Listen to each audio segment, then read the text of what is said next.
Hey everybody, Punisher88 here, coming at you once again with another Thursday review. And today I'm reviewing We Stand on Guard issue number 3. So, to those of you who watch my reviews, you guys know that I like to start with the cover first, so let's check it out. Now, right off the bat, yes, I love this cover. And, as usual, I love the colors and I love the artwork. But, another thing I love about this cover is that face coming through the fire. It is nutso crazy, but awesome at the same time. So, do I think this book's batting 1,000 from the cover alone? Yeah, I do. But that's just the cover. Now it's time to get down to what I like to call the nitty-gritty. But before we do, I just want to take the time to mention to any new viewers out there or any new subscribers to my channel that if at any time during this review or any of my past reviews you guys notice that I look up and down at the camera quite a bit, or it sounds like I'm reading to you guys, the reason for that is I keep my notes in front of me. Why? Well, there's a couple reasons. The first one being I find the notes help the review flow a lot smoother. Second, with the notes in front of me, let's say I'm reading part of the review and I get stuck. I can backtrack and then keep going. And third, well, basically when it comes to memorizing text, it has never been one of my strong suits. So therefore, the notes are actually a help aid. So if you guys are cool with that, awesome. We'll get through this review and we'll be on our merry way. Sound cool? Alright, so let's get started. So right off the bat, this issue opens with a flashback in the year 2115. Our protagonist is attempting to escape America-controlled Canada with her brother hiding in a crate of fajita dinners. Nice choice. A hobo finds them and quickly tells them things aren't looking so good for Canada. America has pretty much taken over all the areas where people live, and they're also trucking train cars of water out of Canada to boot. It's an excellent opening sequence that really tells us just how bad it was getting and how hard America took it to Canada. Meanwhile, the rebel group our protagonist has joined 9 years later is hot on the trail of their leader's disappearance. Brian K. Vaughan writes a solid issue here with plenty of character development for the American side of things. And the enemy is ruthless and capable of doing anything if it means a victory over the last remaining rebels. There's some torture going on which hits close to home, considering not a decade ago America was doing almost as terrible acts to get info out of terrorists. The only difference is there are much more enhanced techniques in the year 2124 that allow the interrogator straight into your brain. Now, considering how much science is involved getting information out of somebody, probably wouldn't be too hard. In this case, the rebel chief McFadden must endure being burned alive, yet perfectly safe. Later, she must go through even worse torture that's more sick and twisted than anything else. Vaughan basically displays how bad it has become between these enemies, and it's reached levels where there's dehumanization going on. To say this issue is a good setup for making it okay for the Canadians to kill as many Americans in the next issue is an understatement. Meanwhile, there's some good team building scenes here as the rebels regroup after losing their leader. They're banding together in the face of adversity, and right in the nick of time too.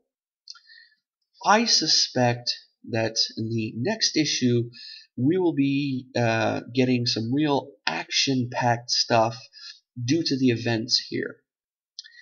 The art by Steve Skroce continues to be excellent, and the opening flashback in particular is very vivid, and the emotion he gives these characters feels very real.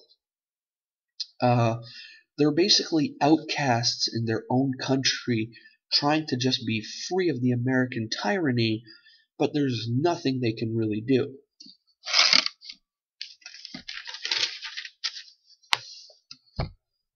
He's equally as good during the torture scenes, which could have easily fallen apart if given less of the emotional resonance.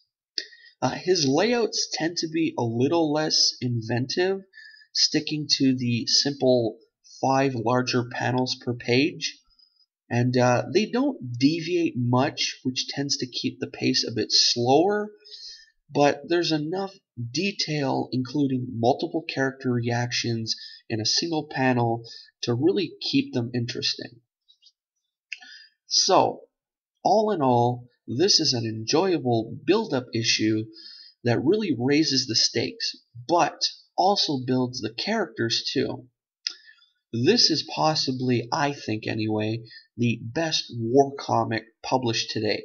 Maybe besides Avatar Press's war stories. So, I have some pros and cons. The pros outweigh the cons, which is always good. So my first pro is it raises the stakes, established, and a new level of enemy. Sorry, let me do a take 2 on that. It raises the stakes and establishes a new level of enemy and builds up the characters nicely. There we go. My second pro is the art is nicely detailed. And my third pro is this is really building up to be one awesome fight coming next issue. My con is basically the layouts tend to be rather uniform and slow things down. Just a little bit. Nothing major, but just a little bit. But still, if I had to rate this comic, I would still give it a solid 9 because it's just awesome. And again, to any of you out there who aren't reading We Stand on Guard, I urge you to do so. So, that's about it, folks. A short but sweet Thursday review, which hasn't happened in a while. But anyway, if you guys enjoyed this review, give it a thumbs up. If not, give her a thumbs down. If I get a thumbs down, well, it basically means that I just got to work harder on pleasing you guys. That's right. Also, if you enjoyed reviews like this one, take a look around my channel because I got plenty of them.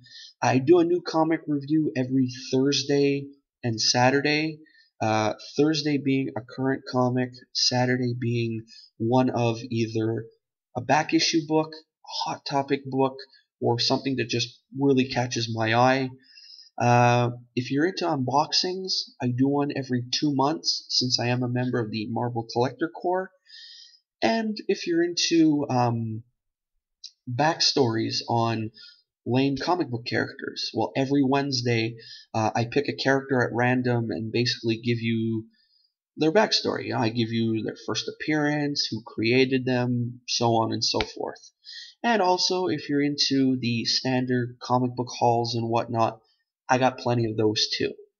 Also, while looking around my channel, make sure to comment on any video you like because I love reading viewer comments.